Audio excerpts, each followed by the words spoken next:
Hello everyone and welcome to Lush and Salty Aquariums. My name is Stefan. Thank you for coming to the channel.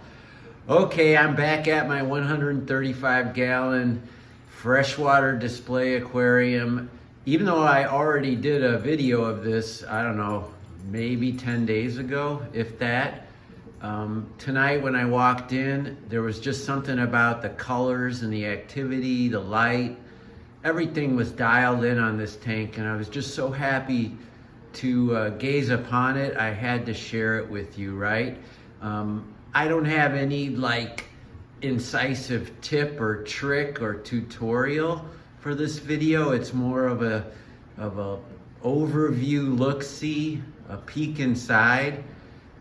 I have such a hard time picking my favorite fish in this tank. It changes all the time. Did you know I had originally intended for this to be angelfish, not an angelfish only tank, but I wanted 12 to 15 big, beautiful Altum angelfish, and man, that's just not going to happen. Certainly not anytime soon. There's got to be 100 other fish in here right now. There are 2 angelfish. The reason why I didn't go all angelfish is, well, honestly, I tried.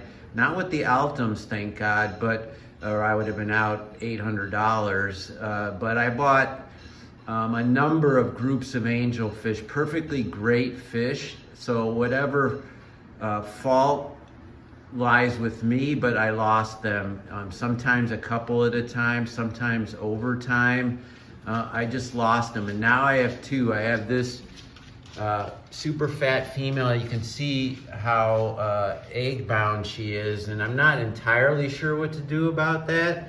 I guess it's a topic, but I don't have a whole lot to say other than she's been holding for about at least a week or so, and I'm almost positive this big glorious veal is a male. But why isn't he doing his thing, right? I mean, he chased down and hurt so many of the other angelfish, including the male that used to spawn with her. And now he's not doing anything about it. Kind of I don't know, maybe he's impotent and was just raging against the other males. I don't know, they're beautiful angelfish. I'd love to see them spawn, not because I have any intention or capability of raising the fry, but just so she can lose that tummy of hers. Egg-bound fish is not a good thing. You know, it varies from species to species, and solutions for some fish, like goldfish, you can literally melt them out with your fingers, but with angelfish, you know, I doubt, well, that's not gonna happen. I ain't gonna do it. So I'm just hoping. I saw some pre-spawning behavior from both of them. They were hanging out together. They were pushing away other fish. And she was doing it sometimes, and see, just like that, get out of here, right? Like, that's where she's gonna lay eggs. And she has laid eggs up here in this corner before. So we shall see. I'll keep you posted. But honestly, I didn't I didn't start this film because of that. It's just, I digressed. Look at the colors, right? So the Bosemani rainbow fish with that beautiful orange red back section and the shimmery silver front, and the way they flare and flash, especially the males. That's a female there, not as brilliant, and there's 2 males, 3 actually. And then these Millennium rainbow fish, rapidly becoming a lot of viewers' favorite fish in this aquarium, and you can see why I have 3 of them. Look at that. Is that just incredible? And these Kessel lights, because I cleared a lot of the frog bit, they're able to do more of that shimmer of which they're known for, the iconic Kessel shimmer. And maybe I ought to keep that frog bit more cleared out, because I'm loving the crystal clear shimmery awesomeness that it's delivering to this fish tank. And I still have plenty of frog bit, but I was keeping more of it, and I think that was a mistake, a months and months mistake, because I'm now seeing like, I don't know, 20-30% more brilliance overall from the way this aquarium shows itself. I've got these Veal Swordtails, so incredible. I got them at swap meet here, in Chicagoland area. I forget the breeder's name, a woman, but she specializes in these, and these are 2 different batches from 2 different swaps, but the same breeder.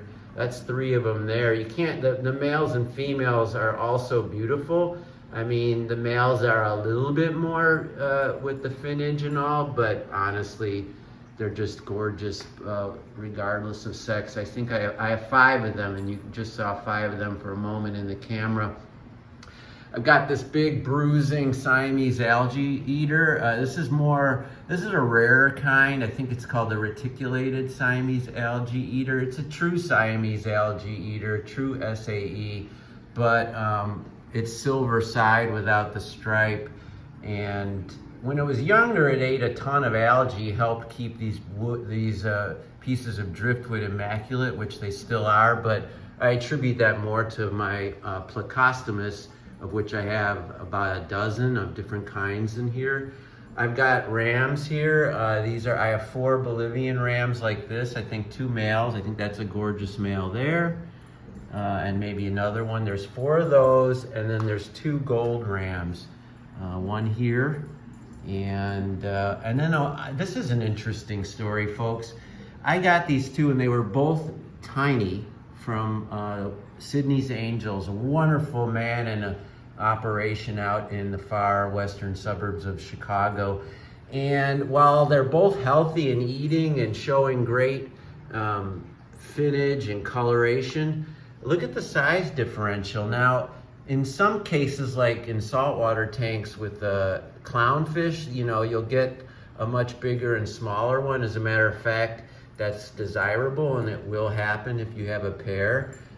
Regardless of sex, one will become female, and one will become male, and one will be bigger and dominant.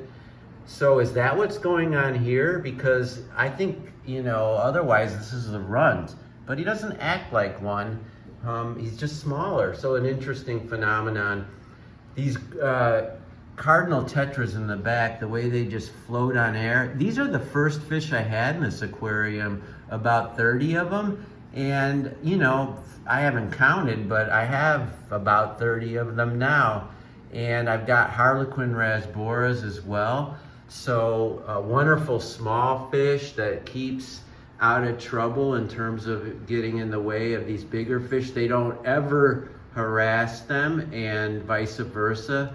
I haven't had any fin nipping or interspecies or across species aggression. So like I said, the tank is pretty dialed in. The losses of angelfish were heartbreaking, but I think those days are behind me, and I'm desperately trying not to even consider finding a male for her because of what he will do to it, and I don't need any more of that in here. I've got 2 of these Opaline Gouramis. I got them as juveniles from Sydney's Angels again. He had a whole group of them, an unexpected spawn. I got them when they were teeny tiny, but they held their own in this tank, and now they're getting to be not full. They'll get a little bit bigger. See, there's 2 of them there chasing each other around. What else is in here? Oh, I've talked about the Plecostomus. Maybe I can find one. Sure, that wasn't that hard. That looks like a lemon blue-eyed. No, it's not a blue-eyed Pleco. It's either, well, it could be, it's likely an albino, except I'm not seeing the red eye, but maybe it's just a function of that Kessel Shimmer. So that's a common albino Plecostomus, let's just call it that.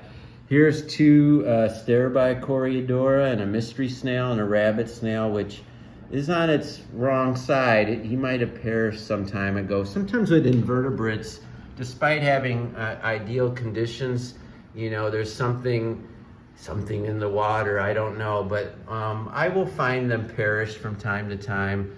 I leave the shells in because shells add calcium to the water, at which ironically the other invertebrates can get a benefit from.